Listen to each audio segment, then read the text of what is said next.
The Listening Tube presents Not the Headlines Extra.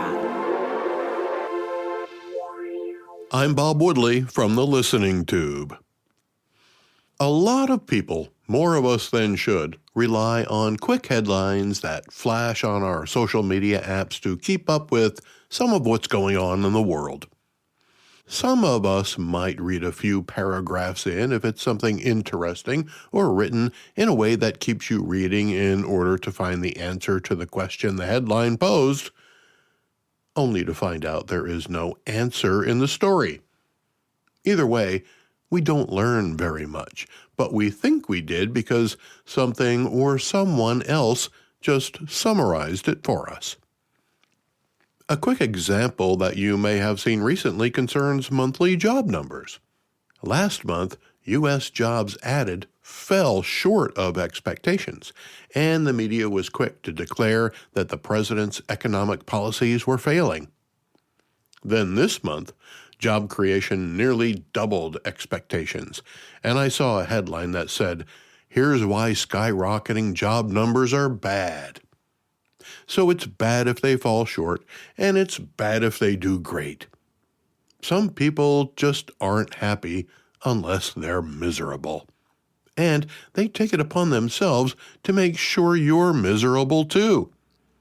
Except you're not happy when you're miserable. I wonder why they do that. Keep listening, and I may or may not answer the question. There is a particular group among us that may be more miserable than the rest because of an intentional effort by one of the largest companies in the world, Apple. And everyone who has an iPhone is a potential victim of the manufactured misery. iPhone users might just be the most miserable people in the United States because of an app that's included with your phone. Apple News. If you use Apple News to stay informed, you're only getting half of the story, and it's the sad or angry or fanatical extremist left-wing side. A study by the Media Research Center of news stories shared by Apple News took a look at which news sources Apple went to the most to get the stories they shared. They checked the app basically twice a day during most of January and compiled 620 stories from a variety of news sources. Unfortunately, in this case, variety doesn't mean diversity.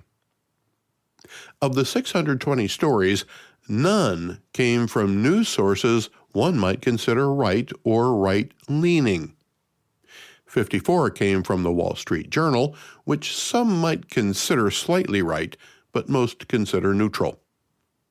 440 of them came from left or left-leaning sources, like the Washington Post, the Associated Press, NBC News, The Guardian, and NPR.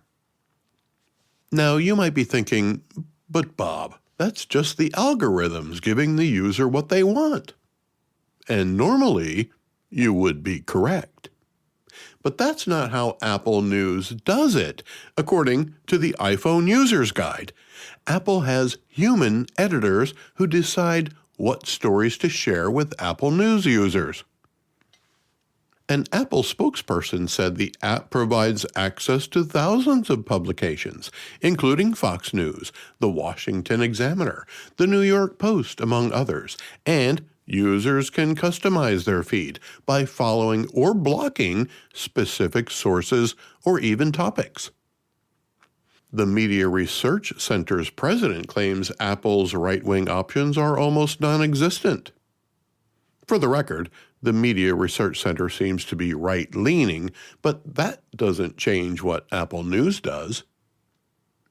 The MRC study goes on to add that Apple News, as of this week, has gone 96 consecutive days without citing a conservative news outlet. And the last time they did, it was a story from London's The Telegraph. My statistics indicate that about 17% of people who listen to The Listening Tube do so on an iPhone. And now, I feel sorry for those of you who do. I hope you recognize how you're not only subject to being manipulated by the media, as most of us are, but you are subject to being manipulated at another level of the media landscape when your iPhone news aggregator is also run by people who are trying to manipulate you. And it just might be working. Does reading the stories on your Apple News app make you angry? Are you miserable? Maybe it's because you're only getting bad news. It's not that there isn't any good news out there. There's plenty of it, and not just human interest stories or lost dogs being found. I mean good political, economic, and social news. Things happening in America that you can feel happy about. But if you're an iPhone user, you might not be getting the message. I have a Samsung myself. I have the Associated Press app on it, so I can get all the left-leaning news I want.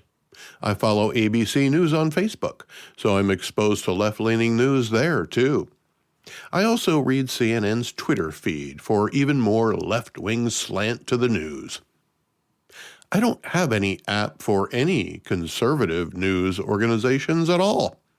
But like most Americans, I do watch Fox News, but not the primetime talking heads. I like Gutfeld. John Roberts and Sandra Smith are good. But what's important is that the news doesn't make me mad, because I see the folly in the way the left presents it, and I know it's meant to make me mad or fool me into thinking something that's totally wrong. If all you get is the news from the left, and their mission is to keep you pissed off, then you're going to be pissed off by the news, even if your day-to-day life is getting better every day. I'm Bob Woodley from the Listening Tube. Get a lot more content from the Listening Tube with Bob Woodley podcast.